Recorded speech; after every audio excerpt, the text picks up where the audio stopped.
The afternoon sun streamed through the massive windows of the Grand Belmont Hotel, casting golden rays across the polished marble floor.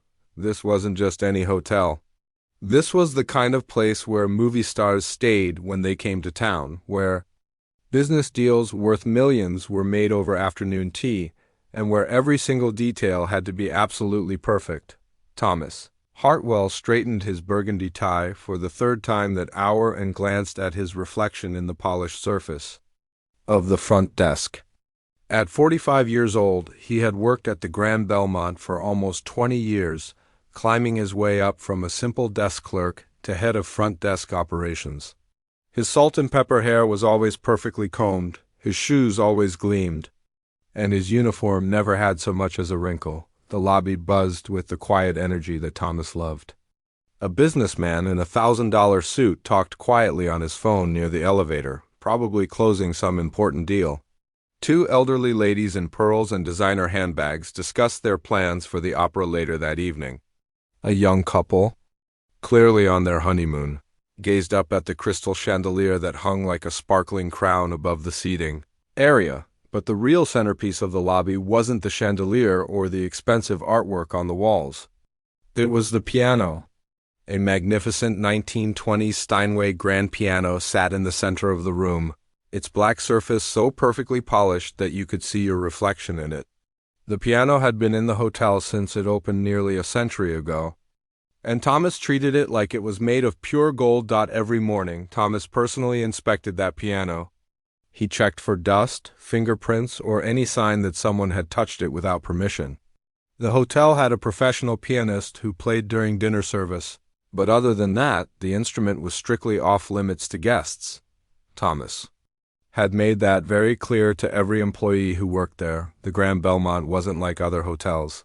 Their guests expected luxury, and Thomas made sure they got it. The lobby always smelled faintly of expensive cologne and fresh flowers.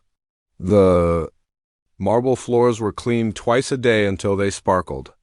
Even the doormen's uniforms were pressed to perfection every single morning. Thomas walked around the front desk, his practiced eye scanning every corner of the lobby for anything out of place. He noticed that one of the throw pillows on the leather sofa was slightly crooked and immediately went to fix it. Details mattered here. Every tiny thing had to be just right, or the hotel's reputation would suffer. The afternoon crowd was typical for a Tuesday. A group of businessmen had just checked in for some conference downtown.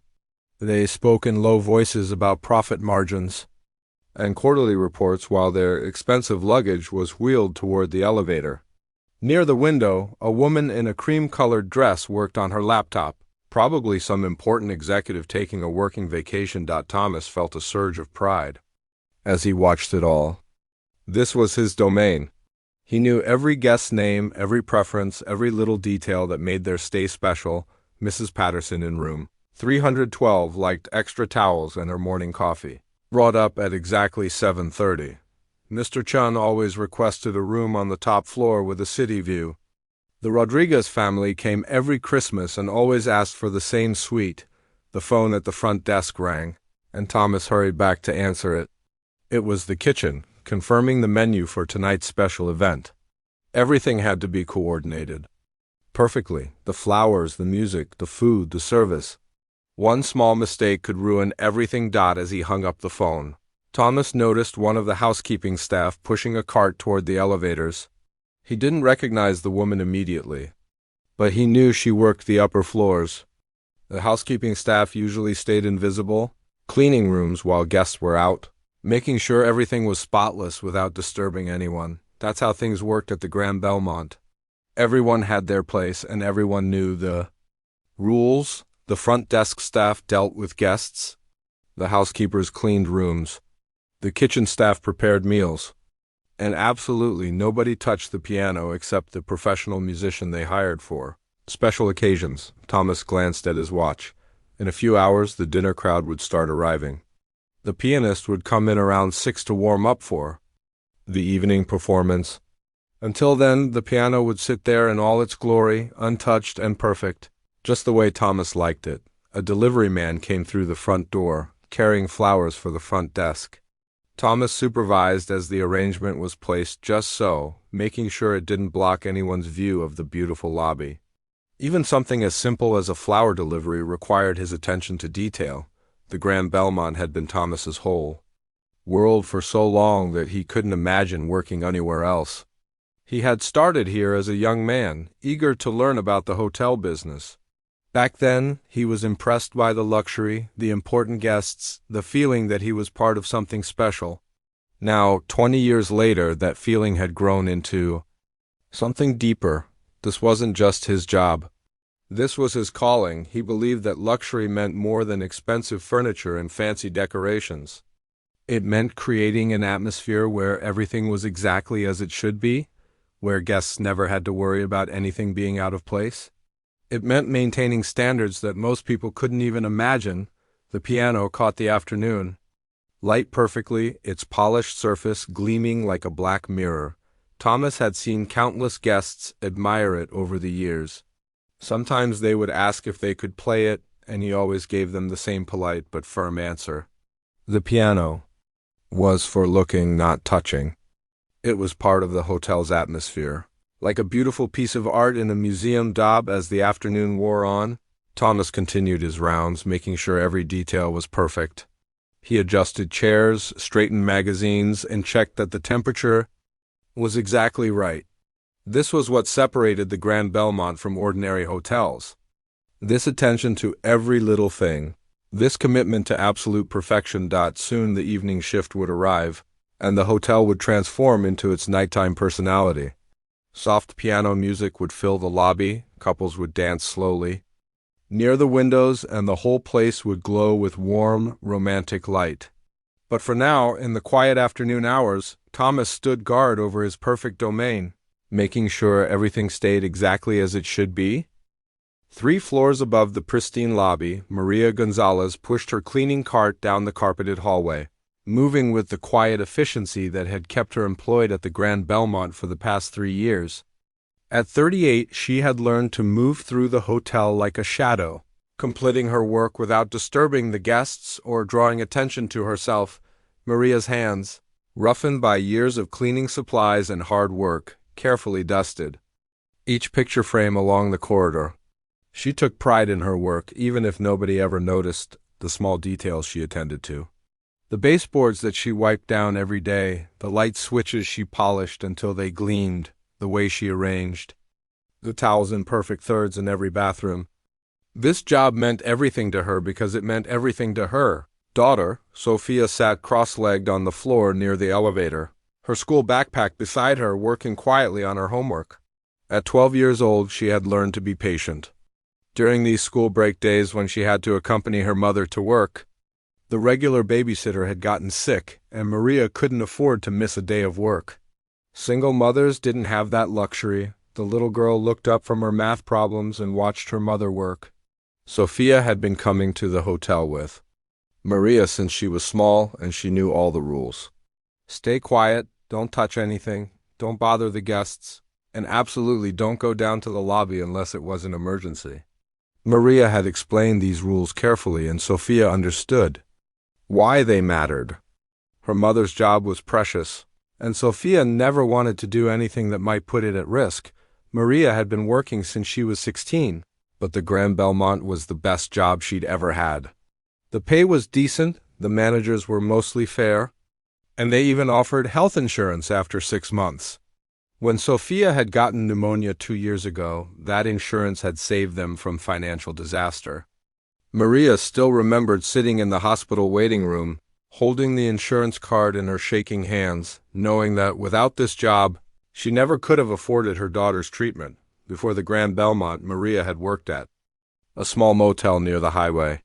The pay was terrible, the hours were unpredictable, and there were no benefits. She used to clean rooms that hadn't been properly maintained in years, dealing with problems that should have been fixed long ago. But she did the work anyway, because Sophia needed food and clothes and school supplies. Everything Maria did was for Sophia. Every early morning when the alarm went off at 5:30, every aching back at the end of a long day, every time she had to smile politely when a guest complained about something that wasn't her fault. It was all worth it because Sophia was brilliant, And Maria was determined to give her daughter opportunities she never had. Sophia was the kind of kid who asked questions about everything. Why do some hotel rooms cost more than others? How do they keep the marble floors so shiny? What makes the elevator go up and down? Maria loved answering these questions, even when she was tired. Her daughter's curiosity reminded her that there was wonder in the world, even in the middle of their everyday struggles. But Sophia's biggest passion was music. It had started when she was 7 years old and heard piano music coming from their neighbor's apartment. Mrs. Chun, an elderly woman who lived next door, had been a piano teacher before she retired. When she learned that Sophia was fascinated by the sound, she offered to give the little girl lessons in exchange for help with grocery shopping and other errands. That old upright piano in Mrs. Chan's tiny apartment became Sophia's whole world. Every day after school, she would rush to complete her homework so she could practice. Her fingers, now calloused from hours of practice, had learned to move across those worn keys with increasing skill and confidence. Mrs. Chun always said that Sophia had a gift. She doesn't just play the notes, the old woman would tell Maria. She understands the music. That's something you can't teach. But lessons and practice time weren't enough anymore. Sophia needed a real piano and real training, and opportunities that cost money Maria simply didn't have. Sophia dreamed of attending music school someday. She had seen videos online of young pianists performing in concert halls, their fingers flying across the keys of beautiful grand pianos. She imagined what it would feel like to play on an instrument like that, to hear her music fill a large room instead of being confined to Mrs. Chun's small apartment. Maria knew about her daughter's dreams, and it broke her heart that she couldn't do more to help. She had looked into piano lessons at the community center, but even the reduced-rate programs were beyond their budget. A used piano for their tiny apartment would cost thousands of dollars they didn't have. Sometimes Maria lay awake at night, calculating and recalculating their expenses, trying to figure out how to make Sophia's dreams possible. Today was different from their usual routine. Sophia's school had an unexpected break due to a teacher training day, and Maria had no choice but to bring her daughter to work. She had spoken to her supervisor, who grudgingly agreed as long as Sophia stayed out of sight and didn't cause any problems. "Remember what we talked about?" Maria whispered to Sophia, as they rode the service elevator up to the guest floors that morning. "You stay on this floor with me. No wandering around, no exploring. The people who stay here pay a lot of money and they expect everything to be perfect and quiet." Sophia nodded seriously.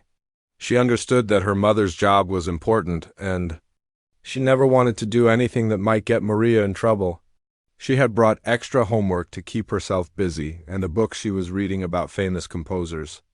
She planned to spend the day learning about Beethoven and Mozart while her mother worked. As the morning turned into afternoon, Sophia finished her schoolwork and started reading. She learned about how Beethoven continued composing even after he lost his hearing, and how Mozart wrote his first symphony when he was only 8 years old. These stories filled her with inspiration and made her fingers itch to play. She looked at her hands, studying the calluses on her fingertips that Mrs. Chun said were the mark of a serious musician. Sophia was proud of those calluses. They proved that she was willing to work hard for something she loved.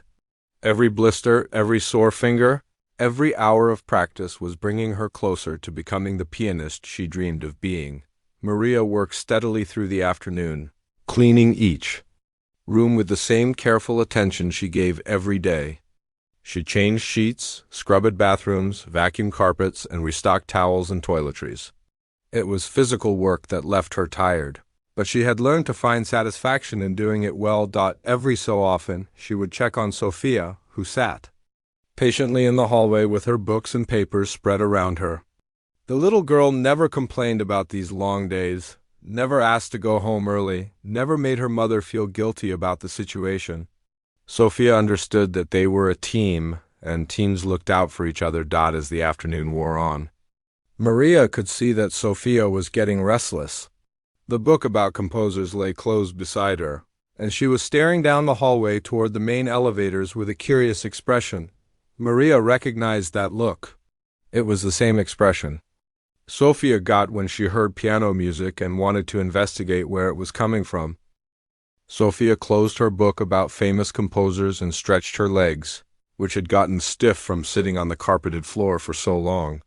Her mother was deep inside one of the guest rooms, and Sophia could hear the distant sound of the vacuum cleaner. She knew Maria would be busy for at least another 20 minutes, maybe longer if the guests had left the room particularly messy. The hallway felt quiet and a little lonely. Sophia had finished all her homework and read 3 chapters about Mozart's childhood. Now her mind was full of stories about beautiful music and grand concert halls, and sitting still was becoming harder by the minute. She stood up and walked to the window at the end of the hallway, looking down at the busy street below. People hurried along the sidewalk, probably heading home from work or running errands. Cars moved slowly through the afternoon traffic. It was a normal Tuesday in the city, but Sophia felt restless in a way that had nothing to do with being cooped up indoors. The stories she had been reading about young musicians filled her head with melodies, and her fingers unconsciously moved as if she were playing Mrs. Chung's old piano. Sophia had promised her mother she would stay on this floor, and she always kept her promises.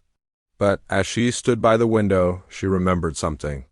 This morning, when they had taken the service elevator up from the basement entrance where hotel employees entered, she had caught a glimpse of the main lobby. Just for a second through the briefly opened elevator doors, she had seen something that made her heart skip. It was a piano, not just any piano, but a grand piano. A real, honest-to-goodness grand piano like the ones she had seen in the videos.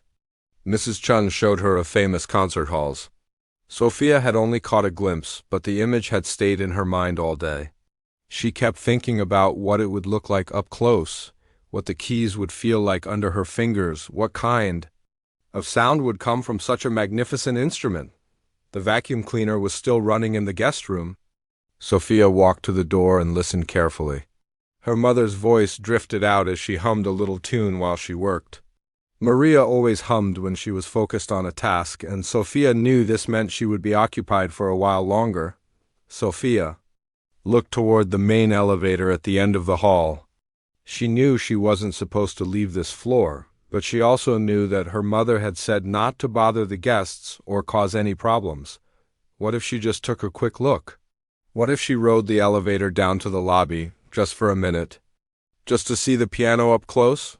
She wouldn't touch anything. She wouldn't bother anyone. She would just look and then come right back up. The idea grew stronger in her mind with each passing second.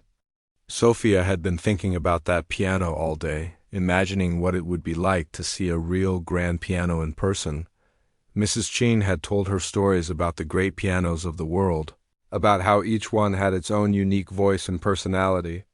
What would this one sound like? What would the keys feel like? Sophia gathered her courage and walked quietly to the elevator. She pressed the button and waited, her heart beating faster than usual.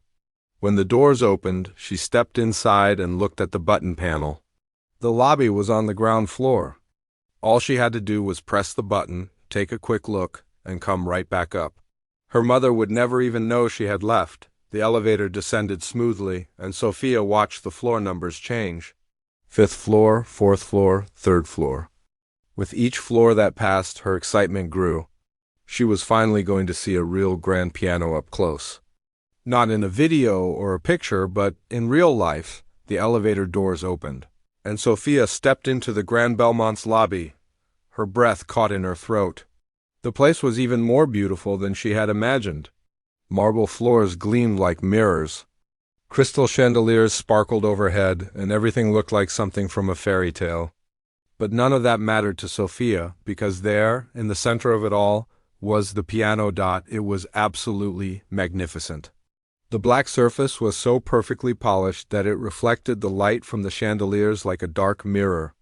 The curves of the instrument were elegant and graceful, and even from across the lobby, Sophia could see the ivory and ebony keys waiting to be played. This wasn't just a piano.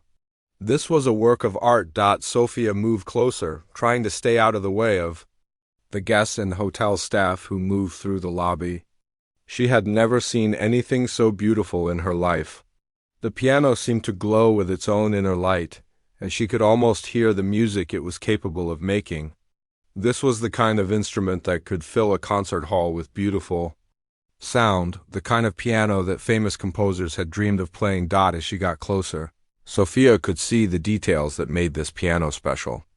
The wood grain was perfect, the brass fittings gleamed like gold, and the keys looked like they had been carved from pure ivory.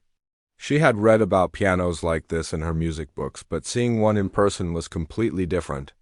It was like the difference between reading about the ocean and actually standing on the beach. Sophia glanced around the lobby. The guests were busy with their own activities, and the hotel staff seemed occupied with their duties. No one was paying attention to one small girl who was simply admiring the piano. She took a few more steps closer, drawn by an irresistible urge to see the instrument better. The piano bench sat in front of the keyboard, positioned perfectly for someone to sit and play. But as Sophia looked at it, she realized something. The bench was positioned for an adult, someone much taller than her 12-year-old frame. If she were to sit at this piano, her feet wouldn't even come close to reaching the pedals, and her arms would have to stretch uncomfortably to reach all the keys. Sophia knew about piano pedals from her lessons with Mrs. Chun. The pedals were important for making the music sound right, for controlling how long the notes lasted and how they blended together. A serious pianist needed to be able to reach the pedals comfortably, and this bench was definitely too far away. Without really thinking about what she was doing, Sophia looked around the lobby one more time to make sure no one was watching. Then she approached the piano bench. She wasn't going to play, of course. She was just curious about how it would feel to sit at such a magnificent instrument. Maybe she could just adjust the bench a little bit, just to see what it would be like to sit properly at a real grand piano. Sophia reached for the bench with both hands, gripping the polished wood carefully. It was heavier than she expected, but not too heavy for her to move. She began to pull it closer to the piano, trying to be as quiet and careful as possible. But even though she was being gentle, the legs of the bench made a soft scraping sound. Against the marble floor, the sound seemed impossibly loud in the elegant lobby. Sophia froze, her hands still gripping the bench, suddenly aware that she had crossed a line she hadn't even realized existed. This wasn't her piano to adjust. This wasn't her place to make herself comfortable. She was just a housekeeper's daughter who had wandered somewhere she didn't belong, but it was too late. The damage was done. The scraping sound of the bench against the marble had already echoed across the lobby, and Sophia knew that someone must have heard it. She looked up, her eyes wide with the sudden realization that she was in trouble, and saw that several people in the lobby had turned to look in her direction. Her mother had warned her about this exact situation. Stay quiet, don't touch anything, don't draw attention to yourself. And here she was, standing at the hotel's most prized possession, having just moved furniture without permission. Sophia's heart pounded as she realized what she had done, but it was too late to undo it now. The scraping sound of the piano bench against the marble floor cut through the gentle afternoon atmosphere of the Grand Belmont lobby like a knife. To Sophia, it sounded as loud as thunder, though in reality it was just a soft whisper of wood against stone. But in a place where every sound was carefully controlled, where even conversations were kept to hushed tones, that small noise might as well have been a fire alarm. Thomas Hartwell's head snapped up from the paperwork he had been reviewing at the front desk. His trained ear, honed by 20 years of maintaining perfect hotel standards, immediately identified the source of the disturbance. Someone was at the piano. Someone was touching his piano. The very thought sent a jolt of panic and rage through his entire body. He looked across the lobby and couldn't believe what he was seeing. A young girl, maybe 12 years old, was standing at the Steinway with her hands on the bench. She had actually moved the bench. This child, this stranger, had put her hands on the most valuable piece of furniture in the entire hotel and had the audacity to rearrange it to suit herself. Thomas felt his face flush red with anger. In all his years at the Grand Belmont, no guest had ever dared to touch that piano without permission. It was understood, an unspoken rule that everyone seemed to grasp instinctively. The piano was for looking at, for admiring, but never ever for touching. And here was this little girl treating it like it was some toy in her living room. But as Thomas looked more closely at the child, his anger intensified. She wasn't dressed like the other guests in the lobby. No designer clothes, no expensive shoes, no jewelry that cost more than most people made in a month. This wasn't even a guest. This was some random child who had wandered into his lobby and was now manhandling the most precious instrument in the building. Thomas stormed out from behind the front desk, his polished shoes clicking sharply against the marble floor. His normally calm demeanor, the professional mask he wore for guests, completely disappeared. This was his hotel, his lobby, his piano, and nobody was going to disrespect it on his watch. "What do you think you're doing?" The words exploded from Thomas's mouth with a force that surprised even him. His voice echoed off the high ceilings and marble walls, turning every head in the lobby toward the piano. "Get your hands off that bench right now." Sophia's hands flew away from the piano bench as if it had suddenly caught fire. Her eyes went wide with terror as she saw the angry man in the hotel uniform striding toward her. She had never been yelled at like that before, never had someone speak to her with such fury and disgust. Her whole body began to tremble as she realized just how much trouble she was in. "Do you have any idea what you've done?" Thomas continued, his voice getting louder with each word. By now, every single person in the lobby had stopped what they were doing to watch the scene unfold. Businessmen looked up from their phones, elderly ladies paused their conversations, and even the hotel staff had frozen in place. Thomas reached the piano and positioned himself between Sophia and the instrument, as if protecting it from further assault. "That piano is worth more than most people make in 5 years. It's a priceless antique, and you just put your grubby little hands all over it." Sophia wanted to explain that she hadn't actually touched the piano itself, only the bench, but the words wouldn't come. She was too scared, too overwhelmed by the man's anger and the attention of everyone in the lobby. She could feel dozens of eyes staring at her, judging her, and she wished she could disappear into the floor. "Where are your parents?" Thomas demanded, looking around the lobby as if expecting some wealthy guest to claim this misbehaving child. "What kind of people let their kid run wild in a place like this? Do you have any idea where you are? This isn't some playground." The businessman near the elevator lowered his phone, watching the confrontation with obvious discomfort.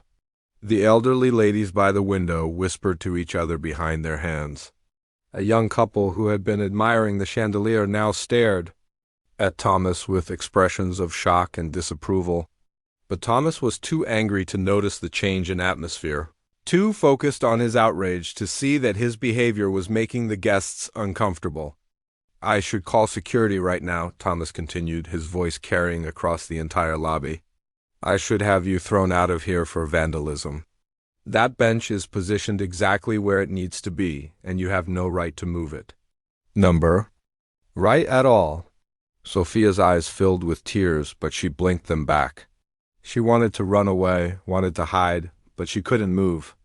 Her feet felt frozen to the marble floor, and all she could do was stand there while this angry man continued to shout at her. Meanwhile, 3 floors above, Maria had finished vacuuming the guest room and was gathering her supplies to move to the next one. The afternoon was going smoothly, and she was actually ahead of schedule. She glanced at her watch and realized she hadn't checked on Sophia in almost half an hour.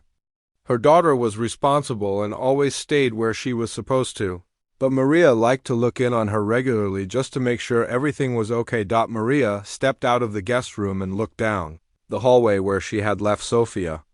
With her books and homework, the spot was empty.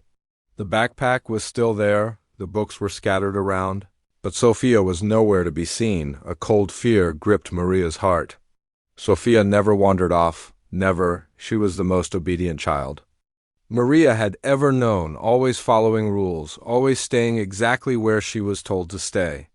If Sophia wasn't in the hallway, something must be wrong. Maria dropped her cleaning supplies and hurried toward the main elevator, pressing the call button repeatedly as if that would make it arrive faster. Her mind raced through possibilities. Maybe Sophia had gone to the bathroom. Maybe she had gotten scared and gone looking for her mother. Maybe she was just around the corner somewhere, still on the same floor. But as the elevator descended and Maria heard the faint sound of raised voices coming from the lobby, she knew exactly where her daughter was and exactly what had happened. The elevator doors opened and Maria stepped into a nightmare. There was Sophia, standing small and terrified in front of the hotel's grand piano, while the head desk clerk towered over her, his face red with anger, his voice echoing through the lobby. As he continued his tirade, "This is exactly the kind of behavior that ruins a hotel's reputation," Thomas was saying, gesturing wildly at the piano. "We have standards here, we have rules. And little brats like you need to learn that there are consequences for not following them." Maria rushed across the lobby, her heart breaking as she saw the fear in her daughter's eyes. "Sophia!" she called out, and the little girl turned toward her mother's voice with obvious relief. "Is this your daughter?" Thomas whirled around to face Maria, his anger now directed at her. "Do you work here? Because if you do, you should know. Better than to let your child run around touching things that don't belong to her." "I'm so sorry," Maria said, reaching Sophia and putting a protective arm around her daughter's shoulders. She wasn't supposed to leave the floor. "Sophia, what happened? What are you doing down here?" "She moved the piano bench," Thomas said before Sophia could answer. "She put her hands on hotel property and moved it without permission. That bench is positioned exactly where it needs to be for our professional pianist, and this child just decided to rearrange our furniture like she owns the place." Maria felt her face burn with embarrassment and shame. She looked around the lobby and saw all the guests watching, their faces showing everything from curiosity to disgust to pity. This was her worst nightmare, the thing she had always feared would happen. Her daughter had caused a scene, drawn attention to them, and now everyone in this elegant hotel knew that they didn't belong here. "She's just a child," Maria said quietly, trying to keep her voice steady. "She didn't mean any harm. She loves music, and she was probably just curious about the piano." "Curious?" Thomas's voice went up another octave. "This isn't a museum where children can satisfy their curiosity. This is a luxury hotel where people pay premium prices for a perfect experience. And that perfect experience doesn't include having random children rearranging our furniture." By now, even the hotel staff had stopped their work to watch the confrontation. Bellhops stood frozen with luggage in their hands. Desk clerks pretended to shuffle papers while obviously listening to every word, and even the doorman had stepped inside to see what was causing such a commotion. The lobby had become a stage, and Thomas was putting on a show that made everyone uncomfortable. But he was too angry to stop, too invested in proving his point to realize that his behavior was reflecting poorly on the hotel he claimed to be protecting. Maria's hand tightened gently on Sophia's shoulder as she tried to pull her daughter away from the piano and the angry man who continued to berate them. "Come on, sweetheart," she whispered urgently. "Let's go back upstairs. I need to finish my work, and you need to stay out of trouble." Sophia felt her mother's gentle pressure guiding her toward the elevator, and her feet began to move automatically.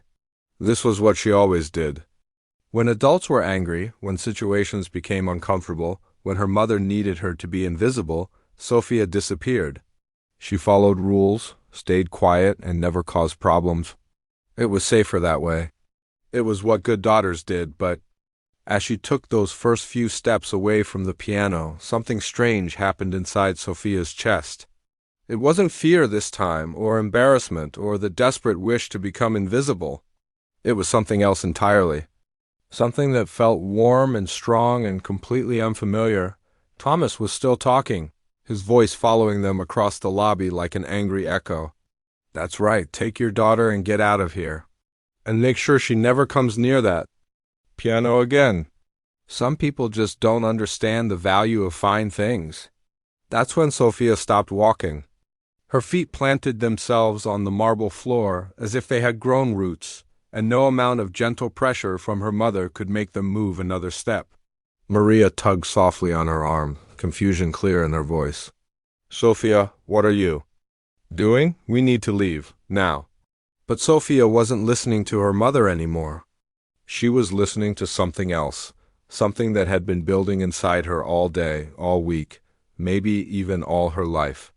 It was the sound of Mrs. Chin's voice saying, "You have a gift, child. Never let anyone make you forget that." It was the memory of every hour she had spent practicing on that old upright piano, every callus on her fingertips, every moment when the music had made her feel like she could fly. Sophia turned around slowly, facing Thomas and the piano and all the watching guests. Her mother's hand slipped from her shoulder as she moved, and Maria stood there with her mouth open, not understanding what was happening to her usually obedient daughter. "I just wanted to play something beautiful." Sophia's voice was quiet, but in the marble lobby with its perfect acoustics, every word carried clearly to every corner of the room. She wasn't shouting or crying or trying to defend herself. She was simply stating a fact, as clear and honest as anything she had ever said. Thomas stopped mid-sentence, clearly not expecting this response from a 12-year-old girl who should have been running away in tears. "What did you say?" Sophia looked up at him, and for the first time since this whole confrontation began, she wasn't afraid. The fear was still there, somewhere in her stomach, but it was overshadowed by something much bigger. "I said I just wanted to play something beautiful. I wasn't trying to break anything or cause trouble. I just wanted to see what music would sound like on a real grand piano." The businessman by the elevator put his phone away completely, drawn into this unexpected drama. The elderly ladies near the window leaned forward to hear better. Even the hotel staff had abandoned any pretense of working and were openly watching the exchange between this small girl and the angry desk clerk. "You wanted to play?" Thomas's voice was full of disbelief and condescension. "Do you have any idea what it takes to play a piano like this? This isn't some toy you can bang on like a child. This is a professional instrument that requires years of training and skill."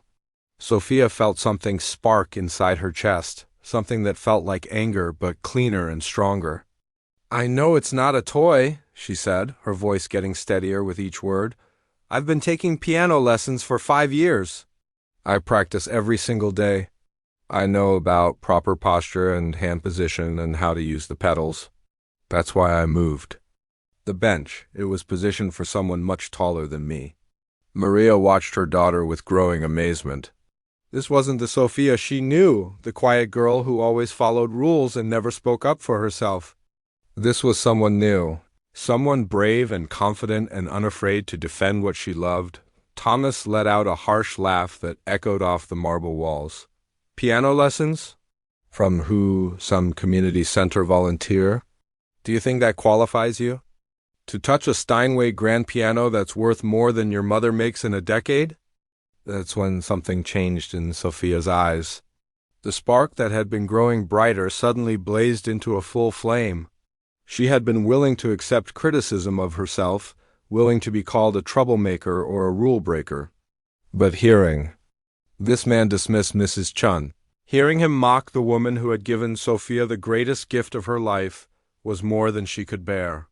"My teacher is Mrs. Chun," Sophia said, her voice now carrying across the lobby with surprising strength. "She taught piano at the conservatory for 40 years before she retired. She's forgotten more about music than you'll ever know, and she says I have a gift." The lobby had become completely silent except for Sophia's voice. Even the normal sounds of the hotel seemed to have stopped. No phones were ringing, no elevators were dinging, no conversations were happening. Everyone was focused on this extraordinary confrontation between a small girl and the adult who was trying to intimidate her. Thomas's face was getting redder by the minute.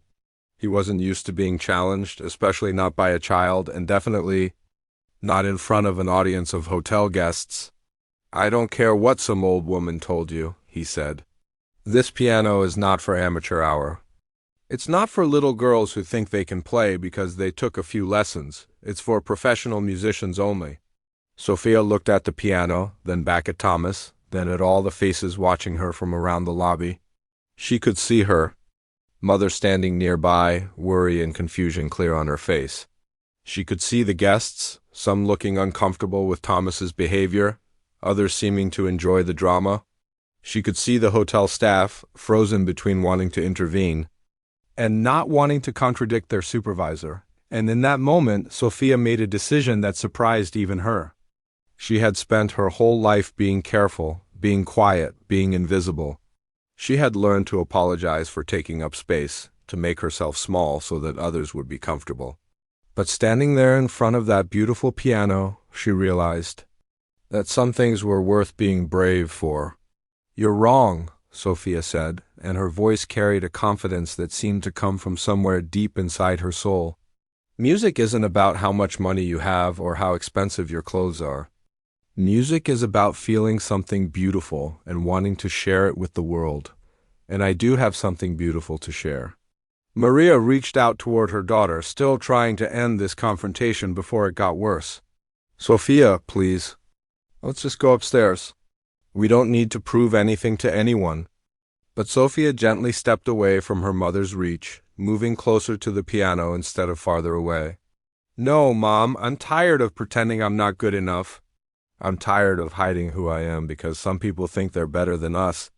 She looked directly at Thomas, her 12-year-old frame somehow seeming taller and stronger than it had just moments before.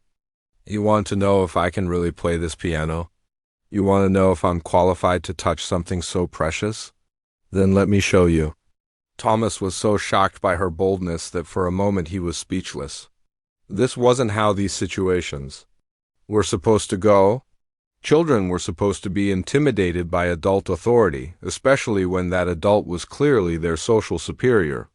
They weren't supposed to stand up for themselves or make demands or act like they had any rights at all. "You think you can just walk in here and perform like this is your personal concert hall?" he finally managed to say. "This isn't a talent show. This is a luxury hotel with paying guests who expect a certain level of sophistication." Sophia looked around the lobby at all the watching faces. She could see curiosity in some of them, skepticism in others, but also something that looked like hope. Maybe they wanted to see what would happen when someone small and brave decided to stand up to someone big and mean. Maybe they were tired of watching people get pushed around for no good reason. "Then let me give them sophistication," Sophia said, turning toward the piano bench. "Let me show them what real music sounds like."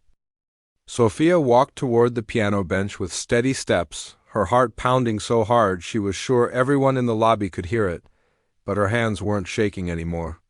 The fear that had gripped her just minutes earlier had transformed into something else entirely. It was still nervous energy, but now it felt like the good kind of nervousness that Mrs. Chun had taught her about. The kind that meant something important was about to happen. Thomas stepped forward, clearly intending to block her path to the piano. "Oh no, you don't. I'm not letting some random child put her hands on a Steinway grand piano. Security." He looked around the lobby, calling for help that wasn't coming. The security guard was nowhere to be seen, and the other hotel staff seemed frozen, unsure whether to intervene or let this extraordinary situation play out. But before Thomas could reach her, something unexpected happened. The businessman who had been watching from near the elevator stepped forward and placed a gentle hand on Thomas's arm. "Let her play," he said quietly. His voice carried the kind of authority that came from success and confidence. "What's the worst that could happen? If she's terrible, you'll have proven your point. But if she's good—" He let the sentence hang in the air. An elderly woman sitting near the window also spoke up. "I'd like to hear what the child can do." Her voice was cultured and refined, the kind of voice that belonged to someone who had attended countless concerts and knew good music when she heard it. "It's been years since I've heard anyone play that piano except during the dinner performances." Thomas looked around the lobby, realizing that the guests whose comfort and satisfaction he claimed to be protecting were actually on Sophia's side. He was outnumbered, and continuing to make a scene would only make him look worse. "Fine," he said through gritted teeth. "But when she embarrasses herself, don't blame me." Sophia reached the piano bench and sat down carefully, adjusting it slightly, so her feet could reach the pedals properly. This was the moment she had been dreaming about her entire life, the chance to play a real grand piano. But it was also terrifying because now she had to prove that all those hours of practice, all those calluses on her fingertips, all of Mrs. Chun's patient instruction, had been worth something. She placed her hands on the keys and immediately felt the difference. These keys were perfectly weighted, responsive to the slightest touch in a way that Mrs. Chun's old upright piano could never be. Just pressing them gently, without making any sound, Sophia could feel the potential that lived. Inside this magnificent instrument, Maria stood near the elevator, her hands clasped together so tightly her knuckles were white. She had heard Sophia play hundreds of times, but always on Mrs. Chun's worn piano in that tiny apartment. She had no idea how her daughter would sound on an instrument like this, or whether Sophia's talent would translate to such a different piano. Sophia took a deep breath and began to play. The first notes of Chopin's Minute Waltz flowed from the Steinway like liquid silver, each note perfectly clear and beautifully shaped. But within the first few measures, it was obvious that this wasn't going to be just a competent performance by a talented child. This was something special. Sophia's fingers moved across the keys with a confidence and grace that seemed impossible for someone her age. The technically demanding passages that would challenge many adult pianists flowed from her hands as if they were the most natural thing in the world. But it wasn't just the technical skill that was remarkable. It was the way she shaped the music, the way she made each phrase sing, the way she found the emotional heart of the piece and shared it with everyone listening. The businessman who had defended Sophia's right to play found himself leaning against the wall, completely captivated. He had attended expensive concerts in famous concert halls, but he had rarely heard music that moved him like this. There was something pure about the way this young girl played, something honest and direct that cut straight to the soul. Thomas stood frozen near the front desk, his mouth hanging open in disbelief. He had expected to hear the fumbling attempts of an amateur, the kind of performance that would justify his anger and prove his point about hotel standards. Instead, he was listening to music that belonged in Carnegie Hall or Lincoln Center. Music that made his luxury hotel lobby sound like the concert venue it had never been designed to be. The elderly woman near the window had tears streaming down her cheeks. She recognized not just the technical brilliance of Sophia's playing, but the musical intelligence behind it. This child understood Chopin in a way that many professional pianists never achieved. She knew how to let the music breathe, how to balance the playful lightness of the waltz with its underlying sophistication and elegance.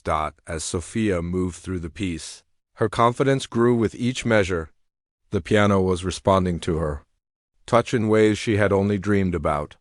Every subtle change in dynamics was perfectly reproduced. Every delicate phrasing came through exactly as she intended. It was like speaking a language she had always known, but had never had the proper vocabulary to express herself fully. A couple who had been checking in at the front desk abandoned their conversation entirely, drawn into the music like everyone else in the lobby. The woman nudged her husband and whispered, "Is that child really playing that?" But her husband was too mesmerized to answer. Sophia reached the most technically challenging section of the piece, where the right hand plays rapid scales while the left hand maintains the waltz rhythm. It was a passage that required not just finger dexterity, but perfect coordination between both hands. Mrs. Chun had worked with Sophia on this section for months, breaking it down measure by measure until Sophia could play it smoothly. But on the Steinway, with its perfect action and crystalline tone, the passage sounded even more brilliant than Sophia had imagined possible. Her right hand flew across the keys in a cascade of notes that seemed to sparkle in the afternoon light streaming through the lobby windows. The left hand provided a steady, elegant foundation that never wavered or rushed, no matter how fast. The right hand moved. Maria felt her eyes fill with tears as she listened to her daughter play. She had always known Sophia was talented, but hearing her on this magnificent piano, in this beautiful setting, made her realize for the first time just how gifted her child really was. This wasn't just a hobby or a pleasant way to spend time after school. This was Sophia's calling, her true voice, the thing she was meant to do with her life. Hotel staff who had been pretending to work now, stood openly watching and listening. Bellhops set down their luggage, desk clerks stopped shuffling papers, and even the maintenance crew emerged from the back hallways, drawn by the sound of music unlike anything they had ever heard in the Grand Belmont. As Sophia approached the final section of the piece, she made a choice that surprised even her. Instead of simply finishing the waltz as written, she added her own subtle touches to the ending. A slight ritardando here, a gentle emphasis on a particular melodic line there. These weren't random changes or showing off. They were musical decisions. That came from her deep understanding of the piece and her desire to make it even more beautiful. The final notes rang out in the lobby, hanging in the air like something precious that no one wanted to let go.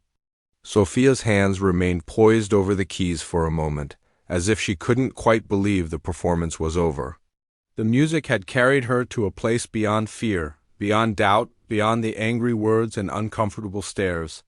For those few minutes, there had been nothing in the world except the piano and the music, and the pure joy of sharing something beautiful. The silence that followed was profound and complete. It wasn't the absence of sound so much as the presence of something sacred, something that demanded respect and reverence. Everyone in the lobby seemed to understand that they had just witnessed something extraordinary, something that would stay with them long after they left the Grand Belmont. Sophia slowly lifted her hands from the keys and turned around on the bench to face the watching crowd. Her cheeks were flushed, her eyes bright with the exhilaration of having played her best performance ever. She looked at her mother first, seeing the pride and amazement on Maria's face, then at Thomas, whose expression had changed completely from anger to something approaching awe.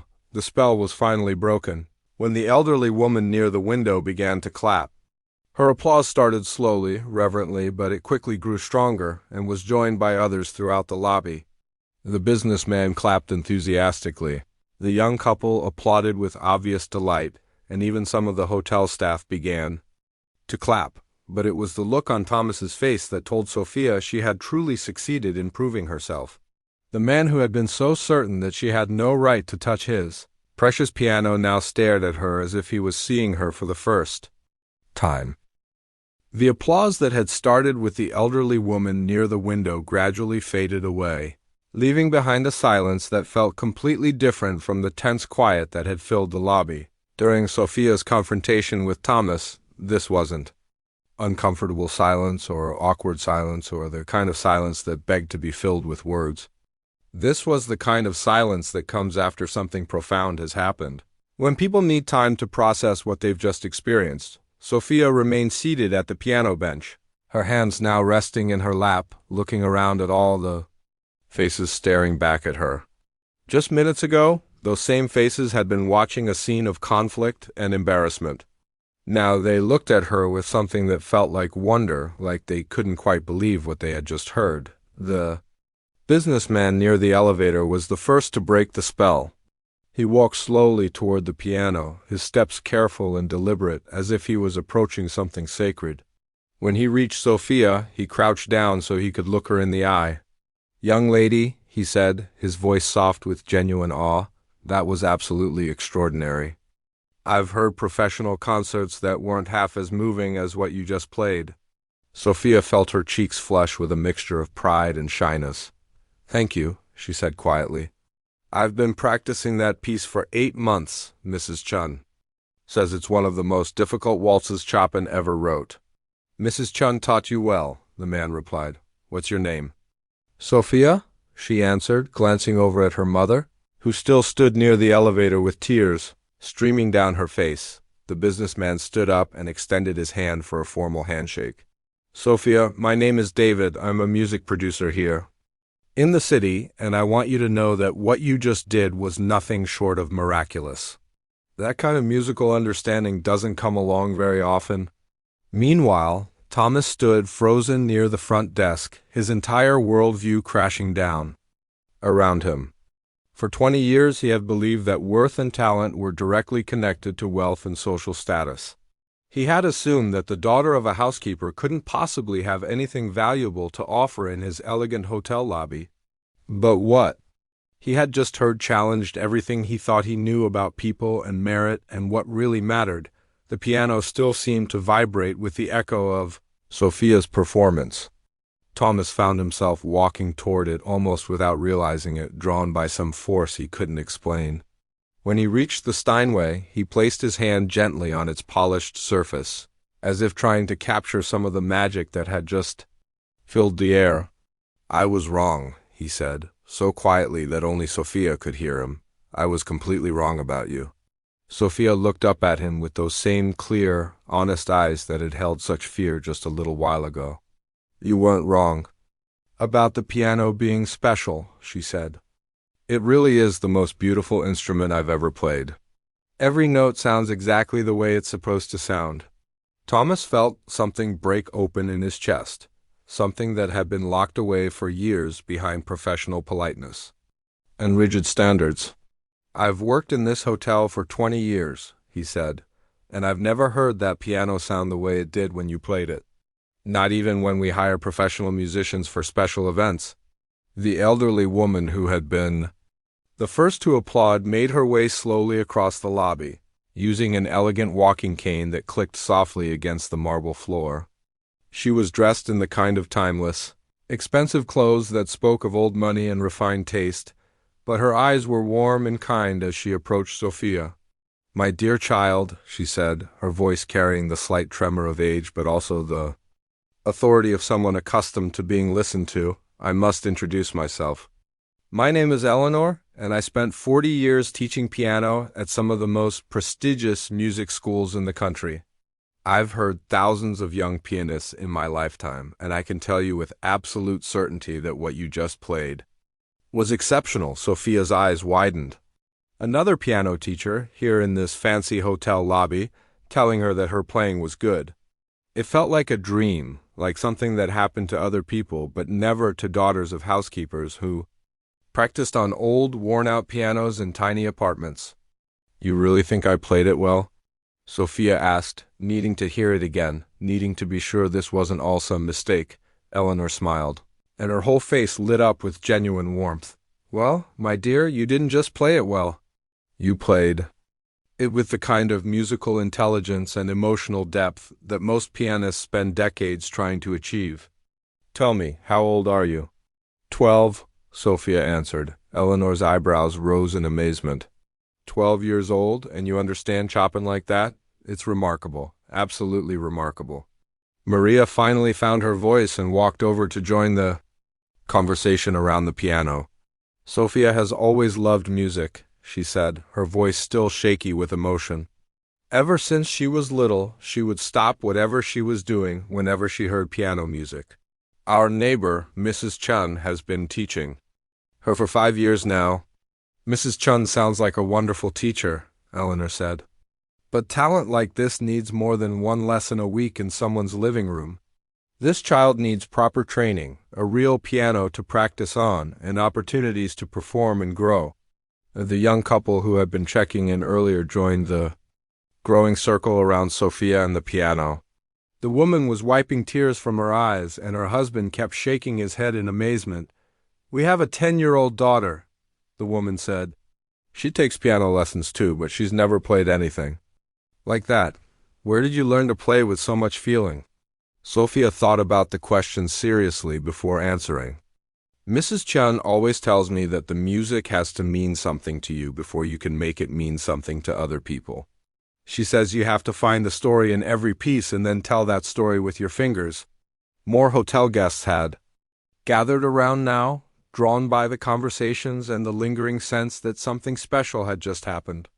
A family with teenage children, an older gentleman who had been reading in the corner, even the hotel doorman had stepped inside to listen. The businessman who had introduced himself as David pulled out his phone. "Sophia, would it be all right if I recorded you playing something else? I know some people who need to hear this. People who could help you develop your talent." Sophia looked at her mother, uncertain. Maria was still processing everything that had happened, still trying to understand how her daughter's moment of disobedience had turned into this incredible opportunity. "What kind of people?" Maria asked, her protective instincts kicking in despite her amazement at Sophia's performance. Music. Teachers, scholarship administrators, people who work with gifted young musicians, David explained. There are programs designed specifically to help talented kids who might not otherwise have access to the training they need. Thomas listened to this conversation with growing guilt and shame. Here were all these people recognizing Sophia's extraordinary talent and talking about ways to help her, while he had spent the last half hour trying to humiliate her and make her feel small. He had let his pride and his prejudices blind him to something beautiful that was happening right in front of him.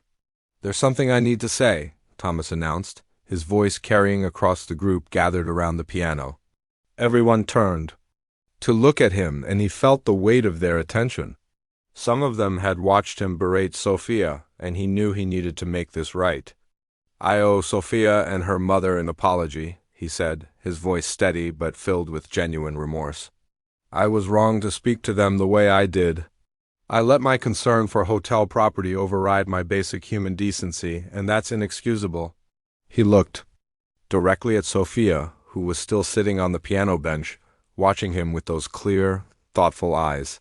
"Sophia, you have a gift that I was too stubborn and too prejudiced to recognize. I'm sorry for trying to make you feel like you didn't belong here. After what I just heard, I think you belong here more than any of us." The lobby had filled with more people now, as word of Sophia's performance spread through the hotel. Staff members who had heard the music from other floors had found excuses to come down to the lobby. Even some guests who had missed the actual performance had been drawn by the unusual gathering around the piano. Sophia looked around at all these faces, all these people who had stopped their busy lives to listen to her music and to talk about her future. An hour ago, she had been sitting quietly in a hallway, trying to be invisible, trying not to cause any trouble. Now she was the center of attention in this beautiful hotel lobby, surrounded by people who believed in her talent and wanted to help her succeed. "I just wanted to play something beautiful," she said again, echoing the words that had started this whole extraordinary sequence of events. "I never imagined it would lead to all this." Eleanor reached over and gently patted Sophia's hand. "Beautiful music has a way of opening doors, my dear. And sometimes those doors lead to places we never dreamed we could go." The crowd around the piano continued to grow as more hotel guests and staff members were drawn to the extraordinary scene unfolding in the Grand Belmont's lobby. What had started as a confrontation between an angry hotel clerk and a frightened child had transformed into something that felt like a celebration. Though nobody had planned it that way, Eleanor. The elderly woman who had revealed herself to be a retired piano teacher pulled a small leather notebook from her purse and wrote something down with an expensive-looking pen. "Sophia, dear," she said, tearing out the page and handing it to the girl, "this is my phone number and address. I want you and your mother to call me tomorrow. We need to discuss your musical education." Sophia took the piece of paper with trembling hands, hardly daring to believe what was happening. "You want to teach me?" she asked, her voice barely above a whisper. "I want to do more than teach you," Eleanor replied with a warm smile. "I want to help you reach your full potential. You have the kind of talent that comes along once in a generation, and it would be a crime to let it go undeveloped." Maria stepped closer, still overwhelmed by the turn of events. "Mrs. Please call me Eleanor." "And you must be Sophia's mother? I can see where she gets her strength and grace." "Eleanor," Maria continued, "I appreciate your kindness, but I have to be honest with you. We can't afford private lessons with someone of your qualifications. We barely manage to pay for Sophia's current lessons, and those are only because our neighbor gives us a discount." Eleanor waved her hand dismissively. "My dear, at my age, money is the least important thing in the world. What matters is making sure that beautiful music continues to exist in the world. Sophia's talent is a gift that belongs to all of us, and I consider it my privilege to help nurture it." David, the music producer, had been talking quietly on his phone during this exchange. Now he hung up and rejoined the conversation with obvious excitement.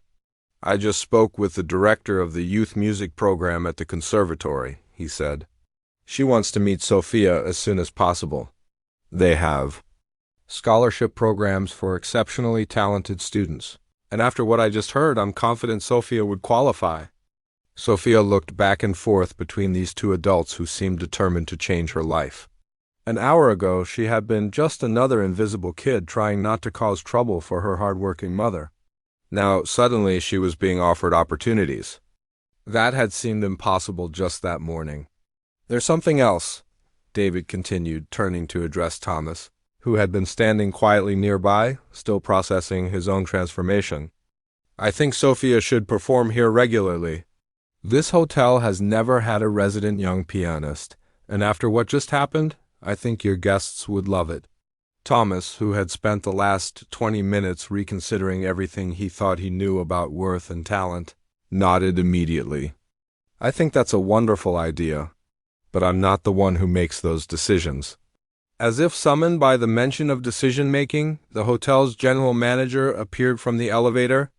Robert Chun was a distinguished man in his 50s who had heard about the commotion in the lobby and had come down to investigate. What he found was unlike anything he had ever seen in his 15 years of hotel management. What's happening here? He asked Thomas, though his eyes were fixed on Sophia, who was still sitting at the piano bench, surrounded by admiring guests. Thomas straightened his shoulders and prepared to explain the situation that had started with his anger and had somehow transformed into this remarkable gathering.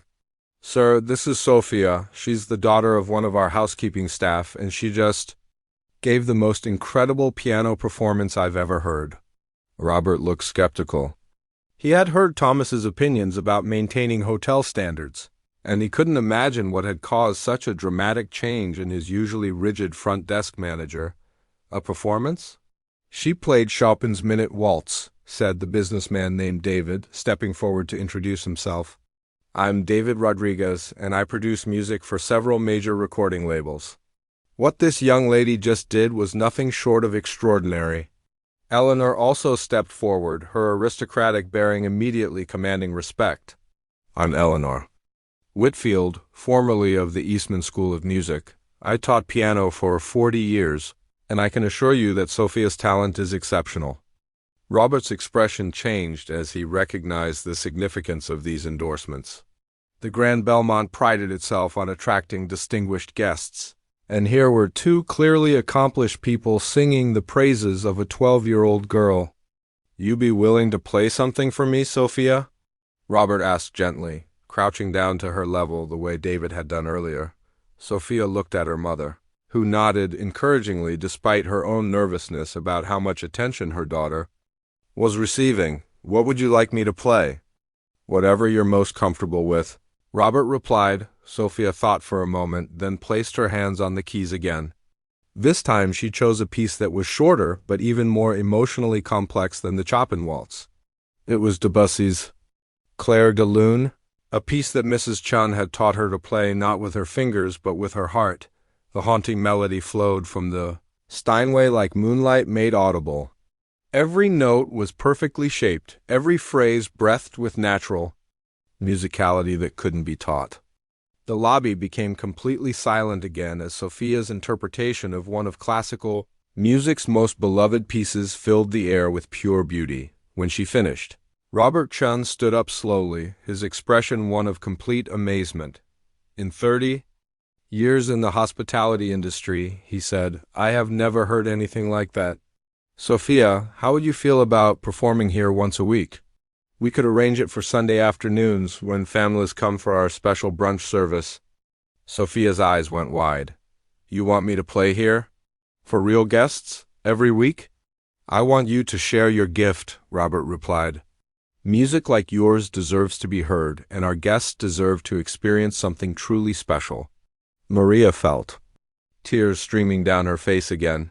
Her daughter was being offered opportunities that would have been unimaginable just hours before. Are you sure? She asked. Sophia is still just a child, and she has school and homework and ... We'll work around her school schedule, Robert assured her. And there would be compensation, of course. This would be a paid performance opportunity. The family with teenage children who had been listening nearby stepped forward. The father, a well-dressed man with kind eyes, extended his hand to Maria. I'm James Peterson, and this is my wife Linda. We run a foundation that provides music education scholarships to talented young people who need financial assistance. Linda Peterson smiled warmly at Sophia. We'd like to talk with you and your mother about setting up an education fund to support Sophia's musical development. What she just played tells us that she has the potential to achieve great things with the right support. Sophia looked around at all these faces, all these adults, who had stopped their busy lives to listen to her music and to offer her help. It felt like a dream, but it was really happening. Just by being brave enough to sit down and play something beautiful, she had opened doors she hadn't even known existed. Thomas stepped forward one more time, having found the courage to make one final gesture of atonement. Sophia, he said, I know I don't deserve to ask anything of you after the way I treated you earlier. But would you consider letting me arrange for that piano to be tuned regularly? I want to make sure it always sounds perfect when you play it. Sophia smiled at him, and in that smile, Thomas saw the kind of forgiveness he hadn't expected to receive. I'd like that very much, she said. And Mr. Thomas? Thank you for protecting the piano so well. It really is beautiful. As the afternoon wore on and the impromptu gathering in the lobby finally began to disperse, Sophia remained at the piano bench for a few more minutes, her hands resting on the keys that had changed her life. Eleanor had promised to call the next day to arrange lessons. David had given Maria his business card and promised to help connect Sophia with the right people in the music world. The Petersons had started talking about scholarship applications and summer music programs. Maria stood beside her daughter, one hand on Sophia's shoulder, watching as hotel guests continued to approach them with compliments and encouragement. Some asked for Sophia's name so they could request her performances when they returned to the hotel. Others shared stories of their own children's musical interests, inspired by what they had witnessed. How do you feel, sweetheart? Maria asked her daughter. Sophia looked up at her mother with eyes that sparkled with joy and possibility. I feel like I finally found my voice, she said. All those years of practicing, all those dreams that seemed too big. It turns out they weren't too big after all. As they finally gathered their things to return to the upper floors so Maria could finish her work, Sophia turned back to look at the piano one more time. Tomorrow, Eleanor would begin teaching her advanced techniques and musical interpretation. Next week, she would perform for hotel guests as a featured artist rather than an intruder. Next month, she might be auditioning for scholarships and specialized music programs. But right now, in this moment, Sophia was simply a 12-year-old girl who had discovered that sometimes